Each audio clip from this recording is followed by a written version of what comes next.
I had a client who was a single person, got laid off, experiencing a lot of fear.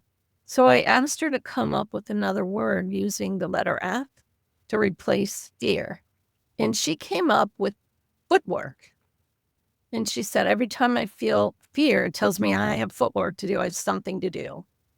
So using things like that to help reframe a perspective. The other thing I have is a visualization that I do, and I can use it specifically for retirement. And it's called From Frustrating to Fascinating. And I take them through this visualization of this frustrating situation. It could be their retirement and how they feel and what they see and what they think around it. And then we reframe and we switch, and now it's fascinating. And what changes? What shifts? It's pretty phenomenal if they can do it. Welcome back to the Real Retirement Show. My name is Yasmin, here with my co-host Kathleen. Whether you're retired or thinking about retirement, we delve into the multifaceted world of retirement beyond the finances. This isn't your typical retirement discussion. It's a vibrant journey into what retirement truly means in today's world. We bring you real stories from real retirees and experts discussing real challenges, surprises, joys, heartaches, and the myriad of emotions that come with retirement. From addressing family dynamics to mental and physical health to finding purpose, we tackle the issues that truly matter to retirees and those thinking about retirement. Our special guest today is Joanne Waldman. With more than 30 progressive years in the career transitions field, Joanne is a trailblazer in the retirement coaching world. For 18 years, she served as the Director of Training with Retirement Options and has extensive background as a webinar leader with the International Coaching Academy and Coaching Cognition. She's the owner of New Perspective Coaching, where she works with clients to plan their second or third reinvention into retirement. A professional certified coach through the International Coaching Federation, a board certified coach through the Center of Credentialing and Education, and through the National Career Development Association in 2009, she was selected as the Career Practitioner of the Year. In 2021, Joanne was honored with the Retirement Catalyst Award from the Retirement Coaches Association. Joanne received a retirement coaching certification through Retirement Options. She's also a licensed professional counselor in the state of Missouri, a nationally certified counselor, and a nationally certified gerontological counselor. Joanne is a co-author of Out of the Box Retirement, Creative Ideas, Roles, Role Models, and Possibilities, and has been quoted as a retirement expert in Kiplinger's, Forbes, Wall Street Journal, Market Watch, and Where to Retire magazine. We are so delighted and honored to have you here, Joanne. Thank you for joining us. Thank you for having me. I'm really excited to be here too. Now, Joanne, I am just curious how this illustrious career started and what inspired you to explore retirement as an area of your focus. Well, I want to go back to when I was 19. My father was unfortunately dying, and the last conversation we had was that he couldn't die because he hadn't done everything he wanted to do in his life. He was 50, and he died a week later. And that really sort of stuck in my head in terms of its importance for everyone to do what they can with the time they have in their life. And that I became a counselor, and it propelled me in terms of the work that I did.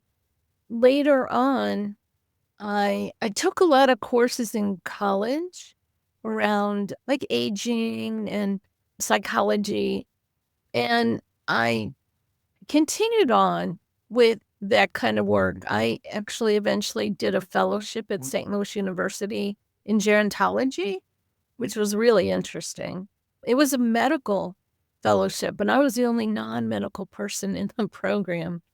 So I learned a lot.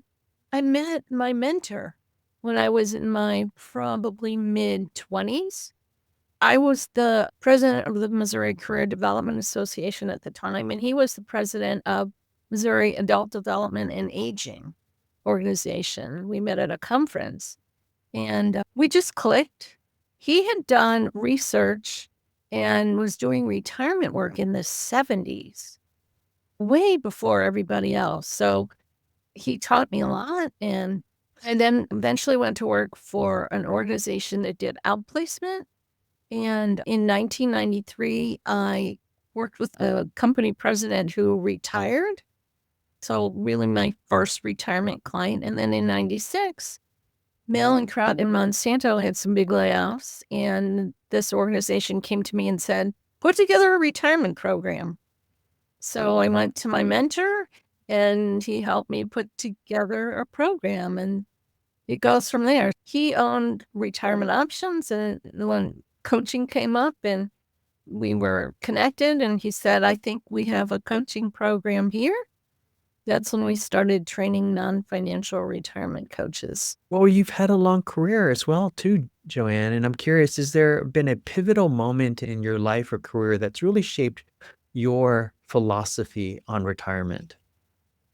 I think really back to my dad, thinking about him and what happened to him and wanting to help other people not have that happen to them. And then meeting Dr. Johnson, my mentor, I think those two combined were pretty pivotal in my career and work. Joanne, you have a unique approach when helping retirees. How did you develop that? As both a counselor and a coach, I think I come at it a little differently maybe than some people. And really, I think just my experience and my training have helped me develop the way I work with clients. I've trained hundreds of non-financial retirement coaches and life coaches. And having that, I think, also brings a unique perspective to all this because I've taught them the foundations of all the work. And I can see how the neat thing is how that sort of ripples out still in the universe today. Joanne, you've been so instrumental in shaping the careers of those professionals that are out there practicing and helping clients navigate the non-financial aspects of their journey. And I'm curious, what have you learned in training so many people through the various different process of being professionals in this field? When I wrote my own coaching model, what I'd like to do is take people from who am I to who I am. And I think that's really important in the work that I do. What I've learned training people is that sometimes it's difficult to retrain ourselves as a coach as opposed as then as a consultant or giving advice. So I think that's important. What I've learned is that there's no one right way. I just talked to an old student of mine who was getting some additional training. In this training, they were telling him he was doing it wrong.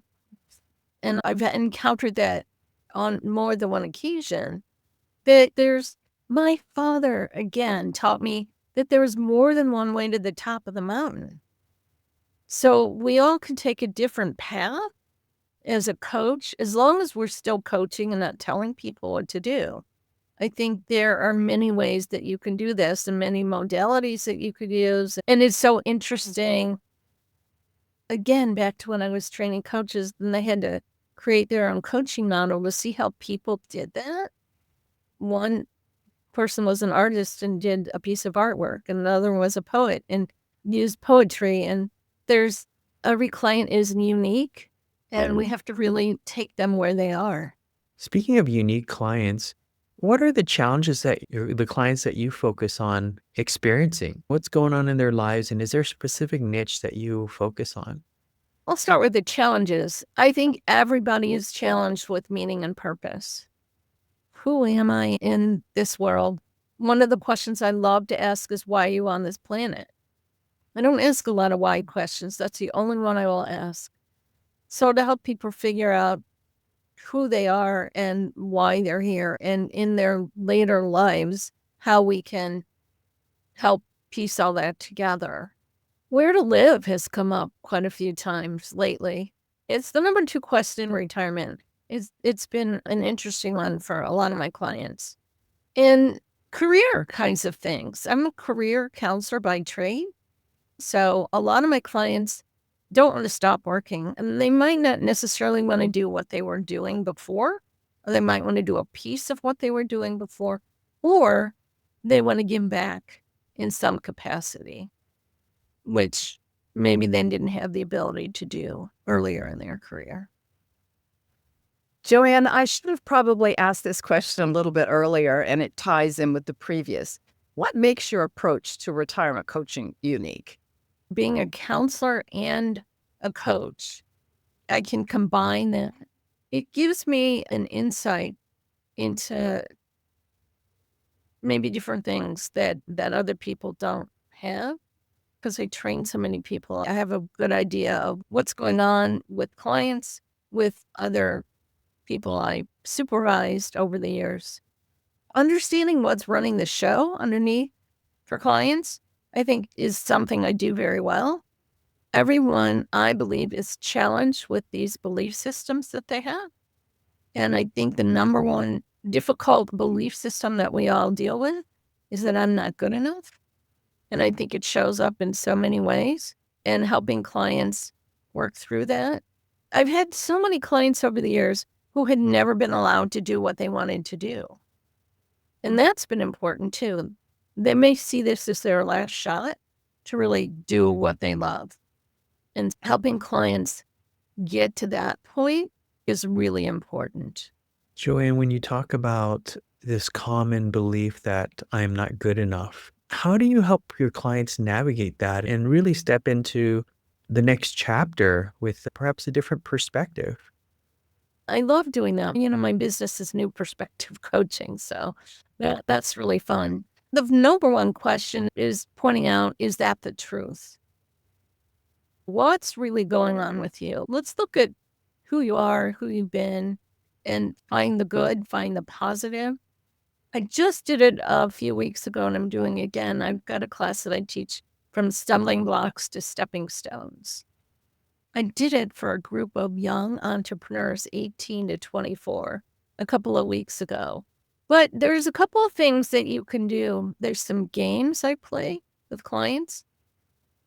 I call it the perspective game.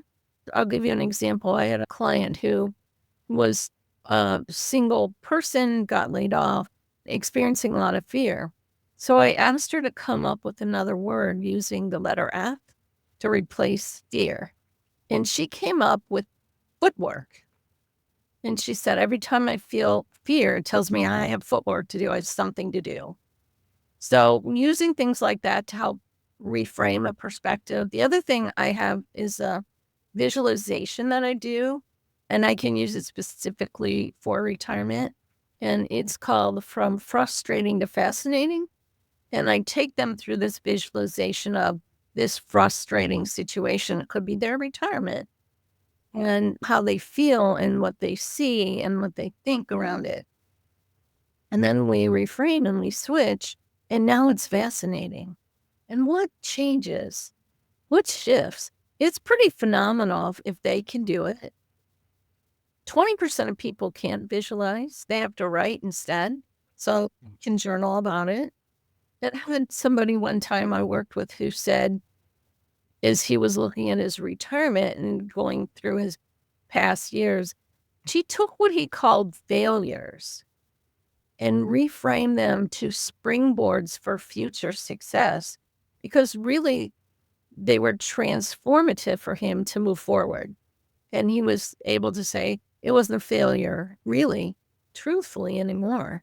It was something profound for him. It sounds as though you have developed some of your signature exercises and frameworks that help your clients, and particularly go through that transformative stage in their life. Is there anything that you can dialogue today about that you feel works specifically well? When I was with retirement options and learned to use two non-financial assessments, the life options profile, the retirement success profile. And that was really the foundational piece for the work that I did with my clients.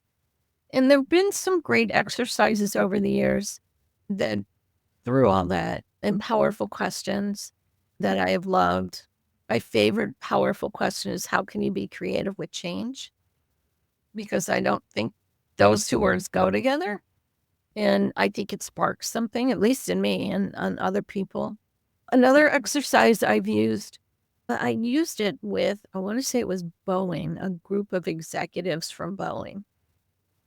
And we were looking at what we call the 6 life arenas, and that's career, family, relationship, self, spiritual life, and leisure.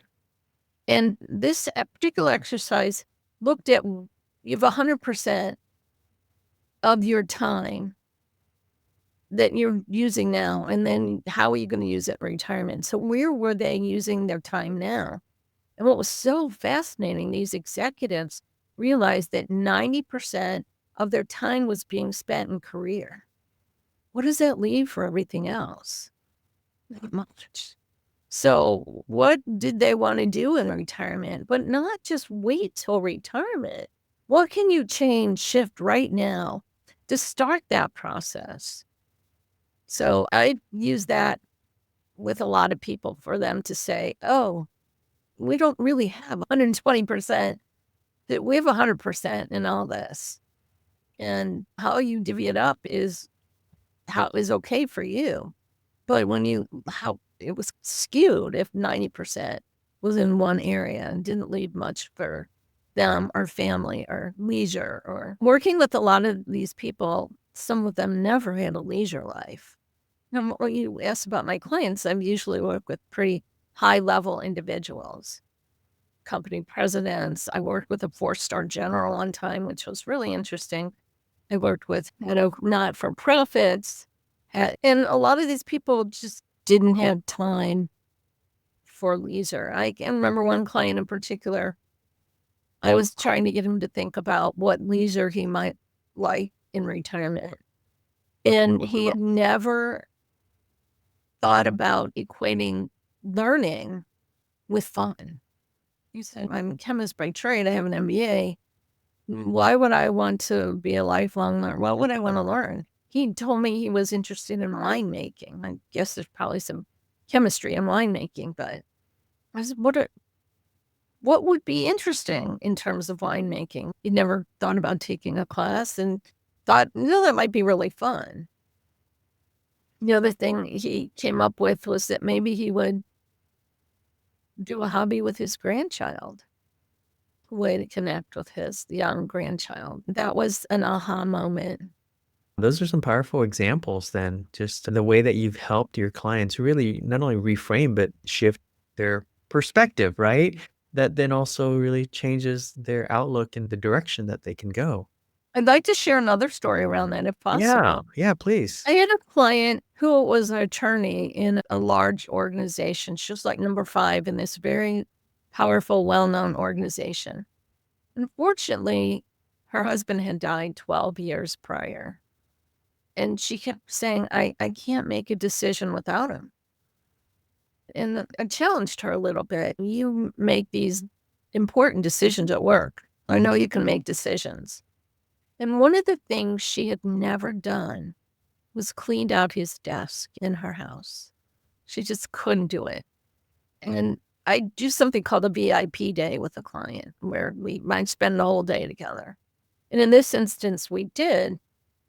And the goal was to clean out her husband's desk. So in the morning, we met early, talked about what she wanted to do and what the process might be like, and what some of the roadblocks might be, and how she wanted to approach it. And she decided she needed to have some fun, again, fun, around doing this. So she said, I'm going to make it a dance party and play my music that I love and move while I do it. And we talked again at noon, and she'd gotten through some of it, and she found some things that were upsetting, but she was making progress. And then by the end of the day, when we had our last call, she had cleaned out his desk and was able to do this task that she had put off for 12 years.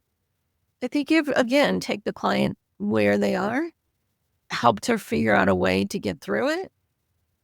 We chatted in between when she found books that he had written notes in. And she didn't want to get rid of that kind of stuff.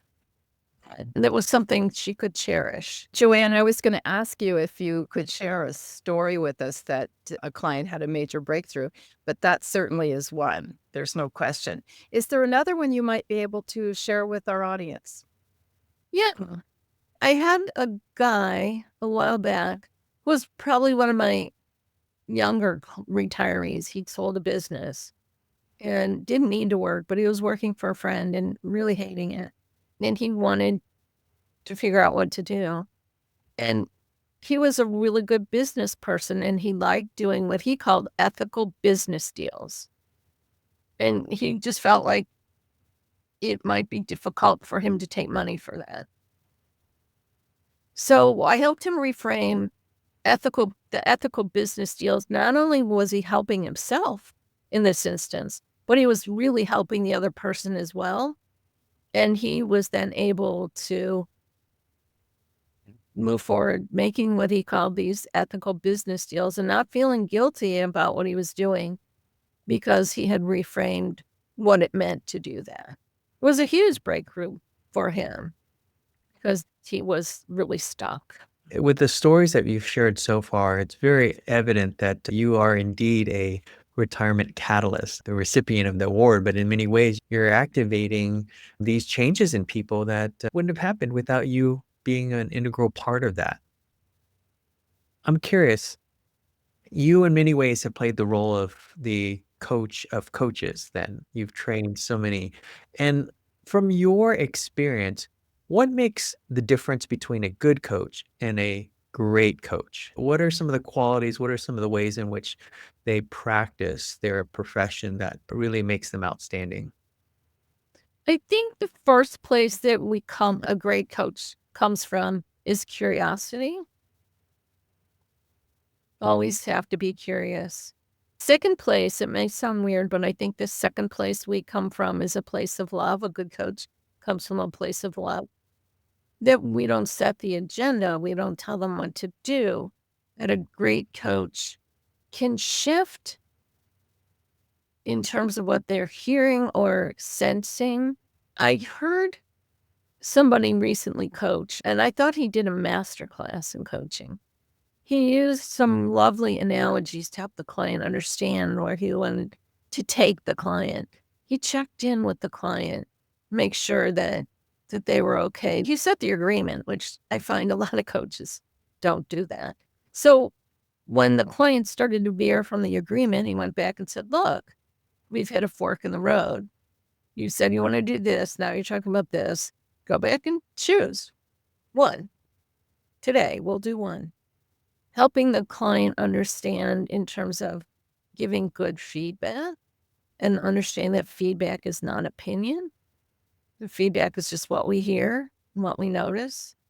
And I think the great coaches can dance in the moment with the client to really move and aren't stuck in one way of doing something. It also reminded me, Joanne, of a previous conversation that we've had, which is around how to ask questions that may not necessarily be leading, but questions that help reveal and discover. Can you talk a little bit about that? Yeah, asking open-ended questions, not the have you, did you, could you, or not, but no, getting rid of the shoulds and all those kinds of things. Learning how to ask open-ended questions is not easy. I sometimes on coaching, I have to sit and think for a minute because what's in my head is the closed question, and how do I move that around and make it an open question? And the other thing too, sometimes I think it's important to use humor in coaching. One of the favorite questions I ever came up with, the client was upset about something and having to run a program and being upset. And I said, "How can you be elegantly pissed?" And so it got a laugh, but it got them thinking about how to get through the particular situation they needed to get through. As you were describing how you do this, how you do your coaching practice, I had a thought, and it reminded me, some of the dialogue you were using reminded me of what a shepherd must feel and respond to its charges. And so gentle and encouraging, but staying on track, but being flexible enough to move as the situation demands and still stay focused on that result. And I think for me, that's a really lovely way to think of it, as opposed to sometimes the perception is that it's going to be difficult and it's going to mean I have to reveal things and I'm not ready for all this yet. But Well, I mean, coaching is not easy. It's not a straight line. It goes like this. And the journey, it brings a lot of learning for us as well as our clients. If it was like this, it might be pretty boring. I had to confront a retirement client the other day in a gentle way. I don't want to be in his face, but he's doing his 20-year-old a lot of good by not teaching him life skills, let's put it that way. And I basically had to say, how is this helping? Again, it wasn't harsh, but it was something that needed to be put out there. And again, trying to take my opinion out of it. And helping clients get out of the shoulds kind of things and learning to choose to do things, understanding also commitment versus trying. Clients will use certain language if they're committed and other language when they're not as committed. And sometimes you can say, I didn't hear your commitment when you said you were trying to do XYZ.